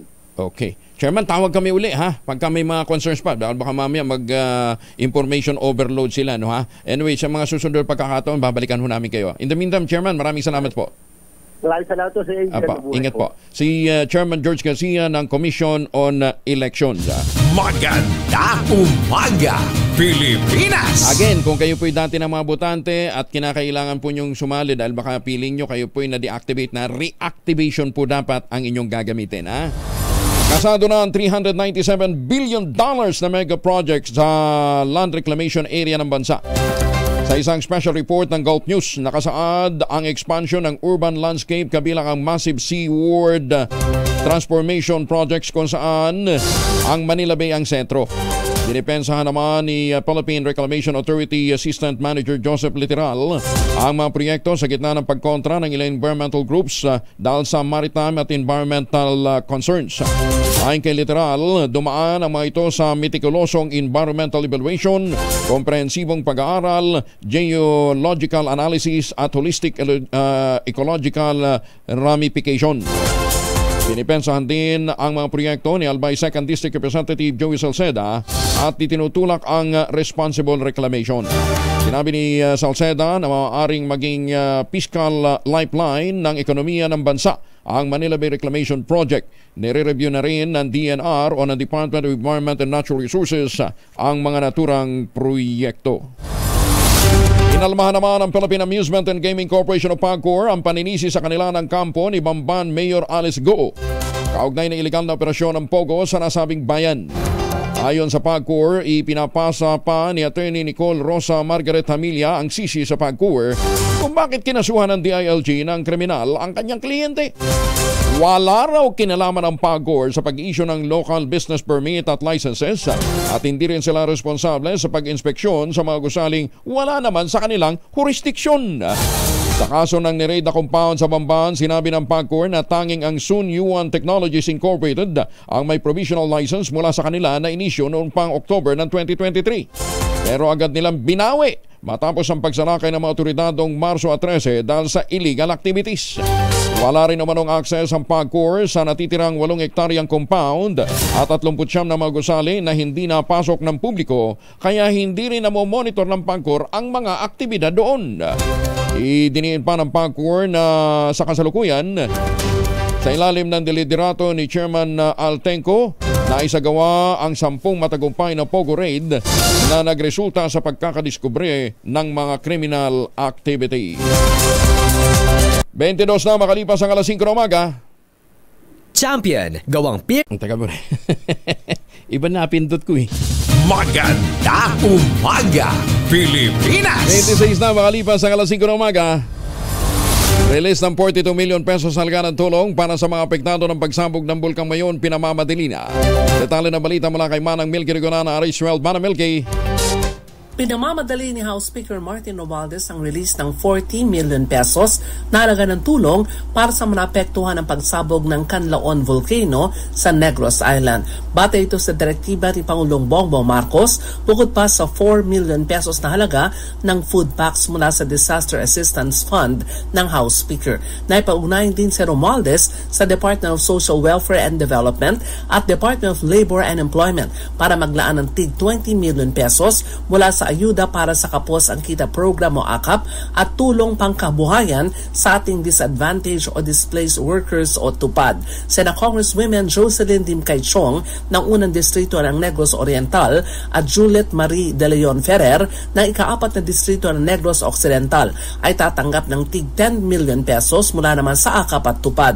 Layunin ng ayudang mabawasan ang paghihirap ng mga epektadong residente na napinsalang kabuhayan at trabaho sa pagsabog ng bulkan. Binigyang din ng House Speaker, ito ay pagsusumikap ng pamahalaan ni Pangulong Marcos para mabilis na maihatid ang kinakailangang tulong sa mga epektadong mamamayan. Para sa kauna-unahan sa Pilipinas, DCRH, ako si Milky Rigonan. Tuloy-tuloy sa pagbabalita, tuloy-tuloy sa serbisyo, sama-sama tayo, Pilipino. Maraming salamat, Manang Milky. Samantala, naniniwala naman si Senator Amy Marcos na dapat ay pagpatuloy ng Senado ang investigasyon sa PIDEA leaks kung may katibayan.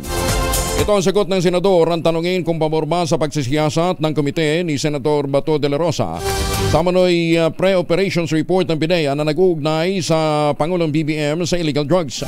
Ayon kay Senator Marcos, may inilabas na dokumento ang dating PIDEA agent na si Jonathan Morales na dapat nakalkalin busisiing maigi ng Committee on Public Order and Dangerous Drugs ni De La Rosa. Ito ang niyang problema ng kanyang Committee on Foreign Relations kung paano naman tutugunan ang panawagan ng kanyang mga kasamahan na imbestigahan ang umano'y gentleman's agreement ng Duterte administration at ng China. Sinabi ni Senator Marcos na walang kasulatan ang sinasabing kasunduan sa West Philippine Sea at wala rin testigo, hindi kagaya ng investigasyon ng PIDEA leaks. Una nang nagpahayag ng kumpiyansa ang presidential sister na maayos na may sasagawa ni De La Rosa ang Senate inquiry bilang dating hepe ng pambansang pulisya. Nakiusap lamang si Senator Amy na wag sanang mauwi sa politika ang investigasyon, pusisiin sanang maigi ang umano'y PIDEA dokumenta, lalo't maguluan niyang record keeping ng ahensya. Oy, baka kayo'y may mga importanteng lakad ha. Huwag kalimutan magbaon ng Family Alcohol. Proteksyon ng pamilya laban po sa mikrobyo. Dalawa naman ang formulation ng Family Alcohol na pwede nating pagpilian. Yung Family 70% ay isopropyl alcohol, especially prepared for clinics, hospital, pharmacies, mga laboratorio. No, ha? Pero okay din po yan sa mga households. Very effective yan sa disinfection at sterilization. Ganyan ang bagsik ng Family 70% ay isopropyl alcohol. Maghapon man yung gamitin, no problem. Hindi po manunuyo ang inyong makamay dahil meron po itong moisturizer.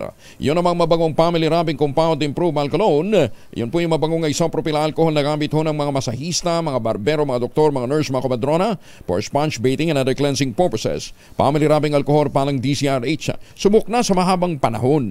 Mabibili sa namang butik at convenience stores nationwide. Family Rubbing Alcohol hindi lang pampamilya, pang sports pa.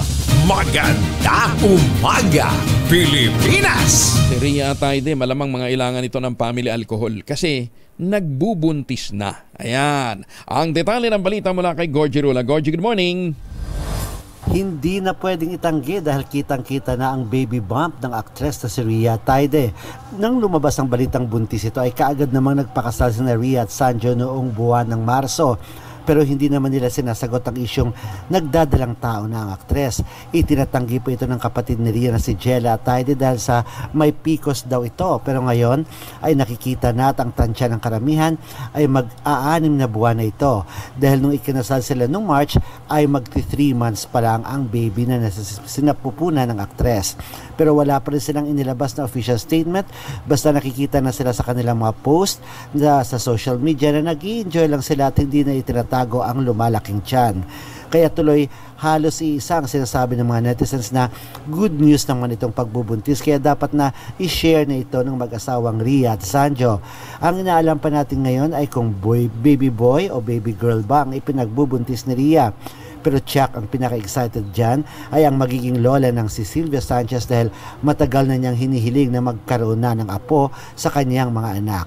Mula sa kauna-unahan sa Pilipinas, DZRH, ito po si Gorgie Rula, tuloy-tuloy sa pagbabalita, tuloy-tuloy sa serbisyo, sama-sama tayo, Pilipino. Maraming salamat, Gorgie. Oy, para sa mga gustong manalo ho ng premyo ngayong umaga, lakasan nyo lang inyong mga radyo, ang inyong mga monitor ng TV. Dahil nasa Pio del Pilar, Makati ngayon, mag-iikot ang ating malakas team. Nandyan ho sa may Pio del Pilar, Makati, ang grupo ni Sherwin Alparo. Muling mapila si Speaker Martin Romualdez sa China, natigilan ang agresibong ginagawa ng mga ito sa West Philippine Sea.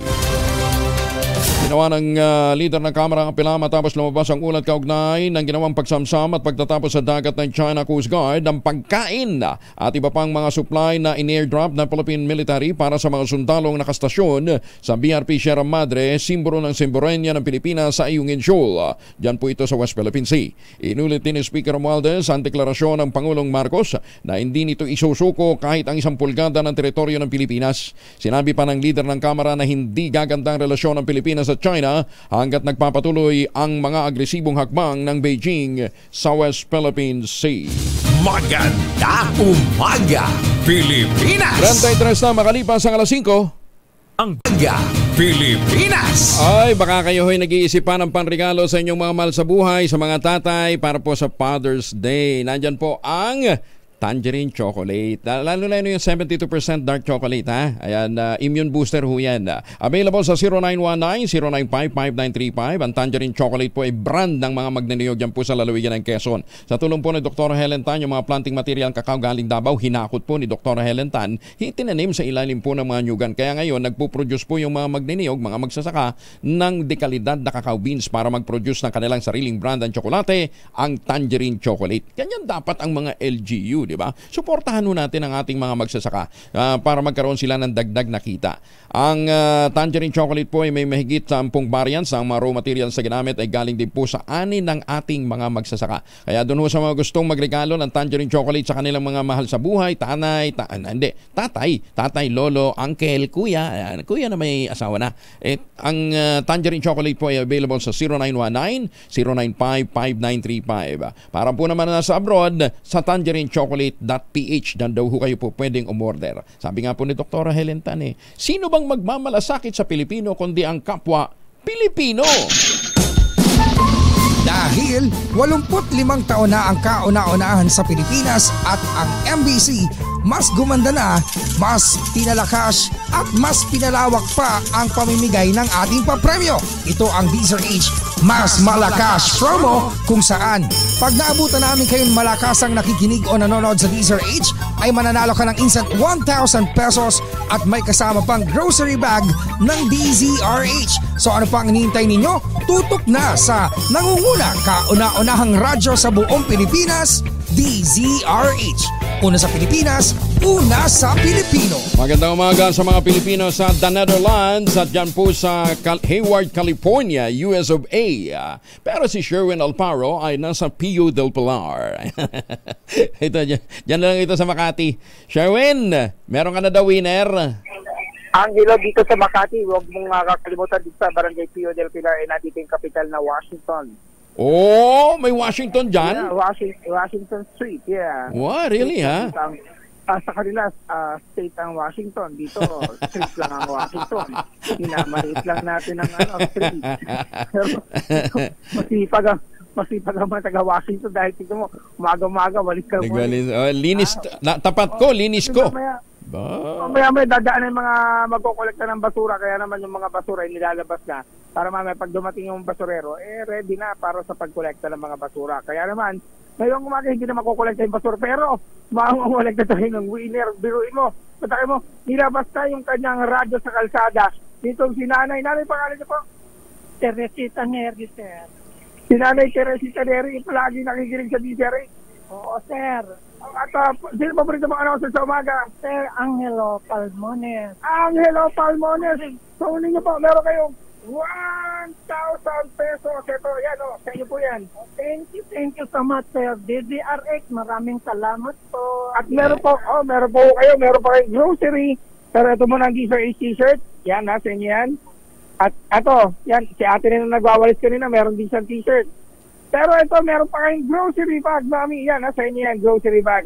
DZRX, maraming salamat sa biyaya. Maraming salamat po. DZRX, ang mabasang bag. Ayan.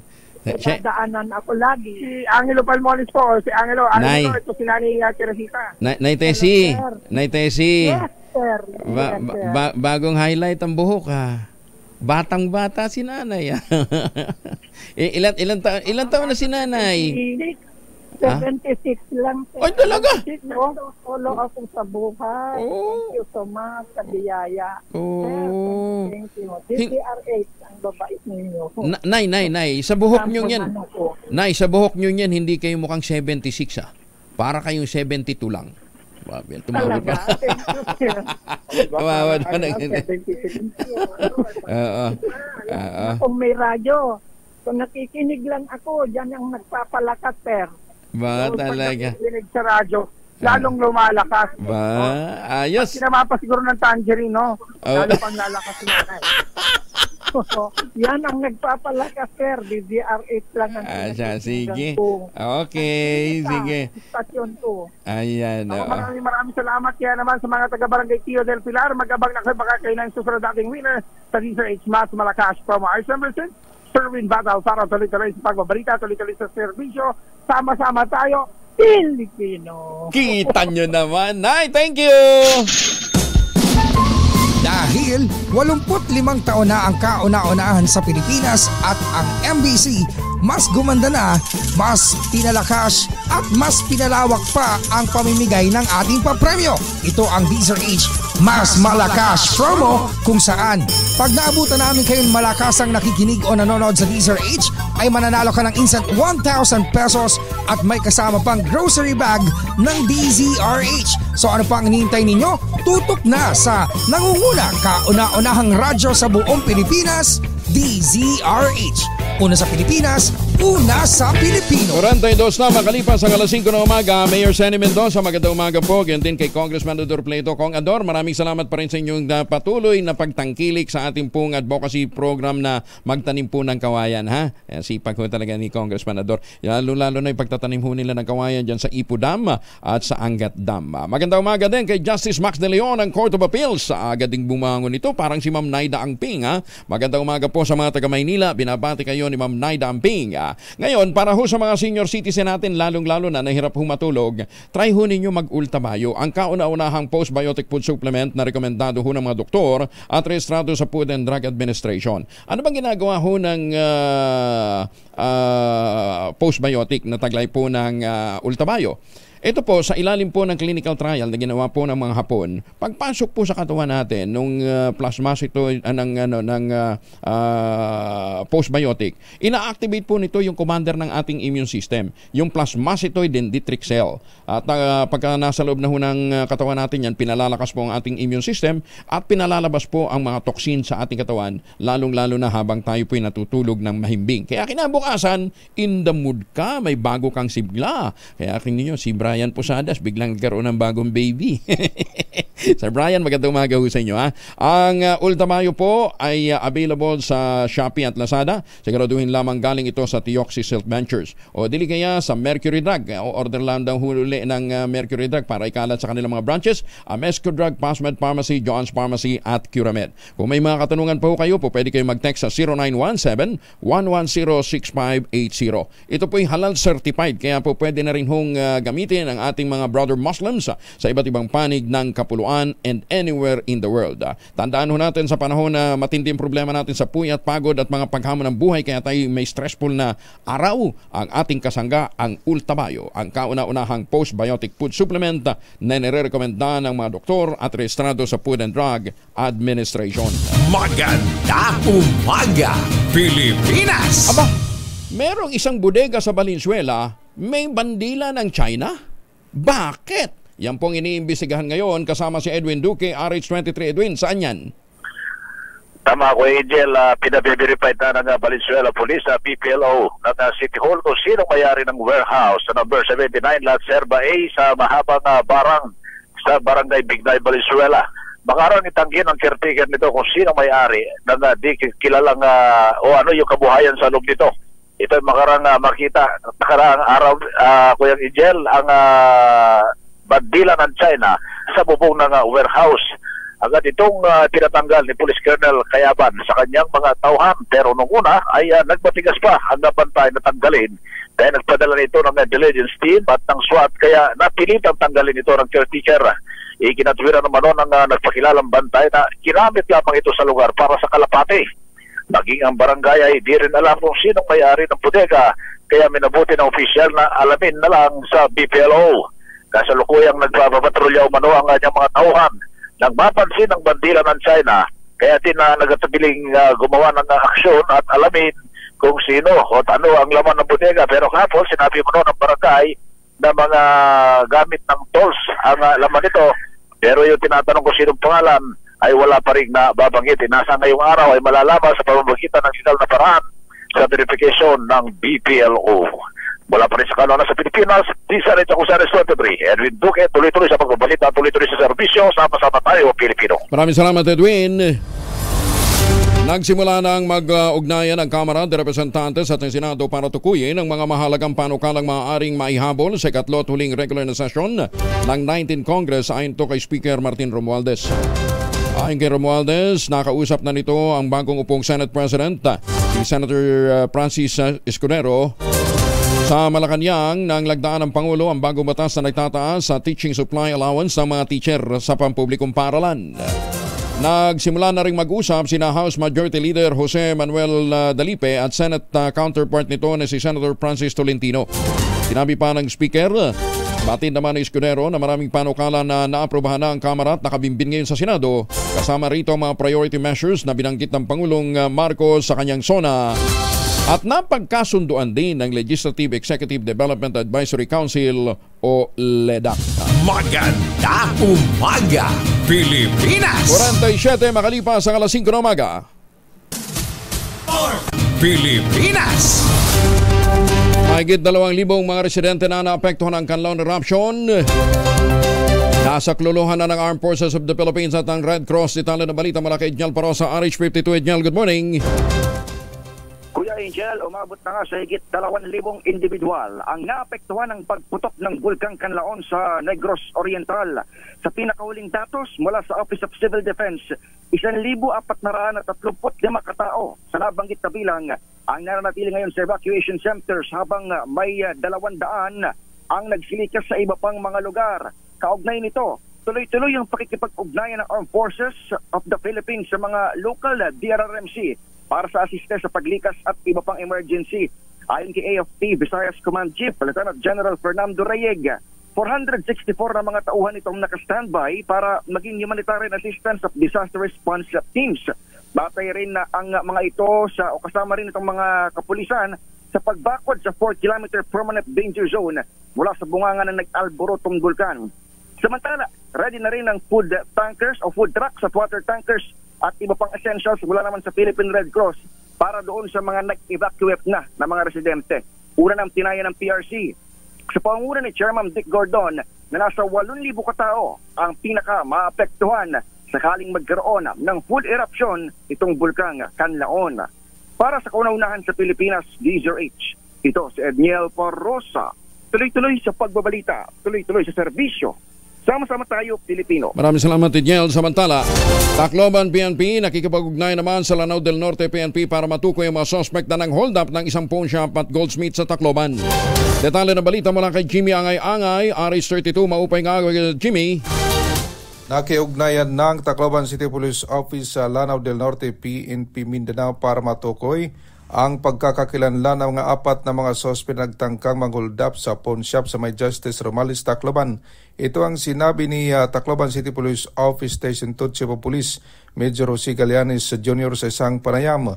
Ayon kay Major Galianes na base sa Certificate of Registration ng single motorsiklo na iniwan ng mga suspect sa Plaza Libertad sa May 13 Martires na daan sa Tacloban ay nakarehistro ito sa Lanao del Norte.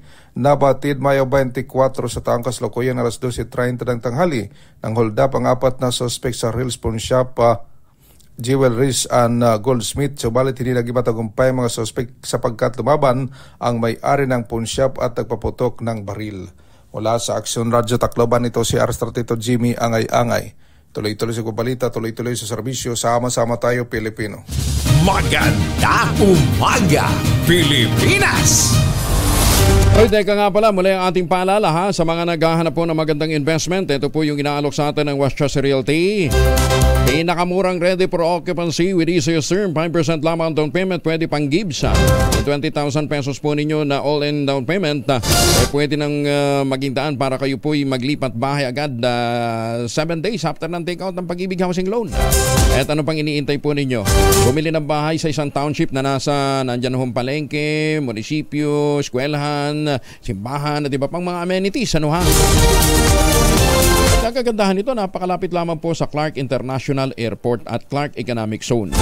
0996-501-5555 at 0947-434-5555. Diyan po kayo po pwede tumawag. At kapag sinuwerte pa ho kayo, pwede kayong manalo ng 342 sa namang Asian destination, Japan, Taiwan, Singapore, Hong Kong at saka Thailand, kung saan tatama ang inyong dart. 342 yan ha, libre. Baka hindi pa rin kayo nakadali dyan, hindi pa rin kayo sinuwerte. At dito ho kayo sa Summer Premiere Promo na nag-ibigay din po ng iba pang mga premyo. Maganda umaga, Pilipinas! 7 minuto na lamang bago po mag-ACES sa umaga, itinalaga ng Pangulong BBM ang misis ni Senator Coco Pimentel na si Maria Ana Katrina bilang Special Envoy to the United Arab Emirates for Trade and Investment. Ganun pa ang bagong envoy sa Pangulo kasama ang kanyang mister at ilang mga miyembro ng kanyang pamilya. Magiging misyon ni Mrs. Pimentel na palakasin ang investment at trade relationship ng Pilipinas at UAE. Dumili rin si Pimentel sa courtesy call ni UAE Minister for Foreign Affairs, His Highness Sheikh Abdullah bin Zayed Al Nahyan, Pangulong Marcos at First Lady Lisa Araneta Marcos. Itinalaga din ng Pangulong Bongbong Marcos ang singer na si Imelda Papin bilang acting member ng Board of Directors ng Philippine Charity Civics Office. Ayon sa Presidential Communications Office, nanumpa na sa Pangulong Marcos ang tinaguriang Jukemax Queen. Kahapon ho ito sa Malacanang. Nagsilbing Vice Governor ng Camarines Sur si Imelda Papin mula 1998 hanggang 2004 at mula 2019 hanggang 2022. Kumandidatong kongresista para sa distrito sa Bulacan at Camarines Sur, tumakbo din sa pagkasenador noong 2010 pero hindi po siya pinalad. Patay ang isang barangay tanod matapos pagbabarili ng isang retiradong police major dahil sa alitan sa irigasyon sa Santiago, Isabela. Kinilala ng Santiago City Police Station ang biktima na si Sunny Julian, residente ng Purok 7, Nabuan, Santiago City. Batay sa ulat, sakay ng tricycle ang biktima at dalawang kasamahan nito nang biglang sumulpot ang suspect. Pinagbabaril si Julian gamit ang kalibre 38 revolver. Dead on the spot si Julian at sugatan ang isa sa mga kasama nito habang nakatakas naman ang suspect matapos ang pamamaril. Ayon sa Santiago City Police, posibleng may ugnayan ang alitan sa irigasyon sa isang palayan na naging dahilan ng pamamaslang ng suspect. Isang lalaki naman ang patay nang sumalpok ang kanyang sinasakyang motorsiklo sa isang kalesa sa Bigan City sa Ilocos Sur. Nagbanggaan, kalesa at saka motor. Pinilala ng pulisya ang biktima na si Antonio Paet Navarrete, presidente ng Barangay 9 sa Bigan City. Ayon sa investigasyon, nakainom ang biktima habang nagmamaneho ng kanyang motorsiklo kaya't aksidenteng nabangga ang likurang bahagi ng kalesa. Hindi naman nasaktan ang driver ng kalesa, yung hinete na si Mario Santelia. Kaya lang nasira yung kanyang karwahe. Sa lakas ng pagkakasalpok, nagtamo ng malubhang sugat sa katawan ng biktima na siya ring naging sanhi ng kanyang pagkamatay matapos dalhin sa ospital. Kaya nga ang laging paalala, kapag iinom, huwag nang magmaneho. Drink responsibly, sabi nga ni Mayor Deo Macalma. Itinanggi ng Armed Forces of the Philippines na tinutukan ng mga tropang Pilipino sa BRP Sierra Madre ang mga tauhan ng China Coast Guard sa Ayungin Shoal. Ayon sa Armed Forces of the Philippines, tinawag nitong rules of engagement ang paghawak ng armas ng mga sundalong nakaposte sa BRP Sierra Madre. Ayon sa tagapagsalita ng Armed Forces of the Philippines na si Colonel Francel Padilla, provocative at delikado ang paglapit ng China Coast Guard sa nakasadsad na naval outpost ng Pilipinas kaya't naka-alerto siyempre yung mga sundalo. Reaksyon ito ng Armed Forces of the Philippines sa akusasyon ng China State Media na tinutukan daw ng barel ang mga China Coast Guard personnel sa inaangkin nitong teritoryo. Mga ugo kanua, bila tinutukan lang ng baril kayo nga nanganganyon ng tubig Ay, susme. Tinawag naman ng Philippine Navy na walang sentido komon ang China sa pang-aagaw nito ng food supply sa mga tropa ng BRP Sierra Madre sa Ayungin Shoal. Ayon kay Navy spokesperson for West Philippine Sea, Roy Vincent Trinidad, baka inaakala ng mga Chinese na may kasamang construction material ang inihulog na mga food packages. Punto pa ni Trinidad, pagpapakita ito na walang common sense ang China dahil hindi naman pwedeng i-airdrop ang mga construction material. Matatandaan sinabi pa ng AFP Chief of Staff na si General Romeo Browner na kinuha ng Chinese personnel ang isa sa 4 na food packages na laan para sa mga sundalo ng BRP Sierra Madre. Ayan. Kumuha ng komisyon? Mga bullshit Hindi na nga nagpapadala ng tulong dun sa mga nandun sundalo Inutungan pa yung diniliver. Ay, di paano po? Napaalam na tayo at susunod ng 2x2 at ang ACS Balita. Kuya Angel po, si Angelo Palmones nag-iwan sa inyo na isang magandang umaga magtanim ng kawayan para sa kalikasan at kabuhayan. Ang ating quote of the day ngayong araw nito ay galing po kay Plato, isa pong Greek philosopher. Ang sabi niya the price good men pay for indifference to public affairs is to be ruled by evil men. Maganda umaga, Pilipinas! Menos 2, bago po mag-ACS.